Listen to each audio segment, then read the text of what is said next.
9 पाहणार आहोत। सुरुवातीला बघूयात राज्यामध्ये उष्णतेने 8 जणांचा बळी गेलाय त्या संदर्भातल्या टॉप 9 बातम्या। राज्यात उष्णतेची लाट, देशामध्ये सर्वाधिक तापमान हे विदर्भात पाहायला मिळतंय। विदर्भातील सर्वच शहरांमध्ये तापमान 44 अंशांच्या पुढे गेलंय। विदर्भातील 4 जिल्ह्यांमध्ये पारा 46 अंशांच्या पार आहे। अकोलामध्ये 46.9 अंश, नागपूर आणि चंद्रपूरमध्ये पारा 45 अंशांच्या पुढे गेलाय।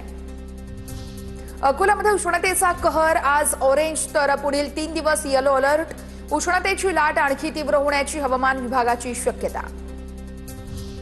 अमरावतीमध्ये 7 वर्षांनंतर पारा 46.8 अंशांवर, पुढील काही दिवस उष्णतेचा इशारा। आज आणि उद्या अमरावती जिल्ह्यामध्ये तापमानाचा ऑरेंज अलर्ट। उष्माघातामुळे राज्यामध्ये 8 जणांचा बळी, गेल्या 2 दिवसात 4 जणांना जीव गमवावा लागलाय। 9 महिन्याच्या बाळाचाही मृत्यू झालाय। लातूर, परभणी, अकोला, अमरावती आणि अहिल्यानगरला उष्माघाताचा फटका बसलाय। लातूर जिल्ह्यामध्ये उष्माघाताचा 3रा बळी गेल्याची शक्यता वर्तवली जाते। उष्माघातामुळे औसा तालुक्यातील एरंडी गावात 25 वर्षीय तरुणाचा उष्माघातामुळे जागीच मृत्यू झाल्याचा प्राथमिक अंदाज आहे।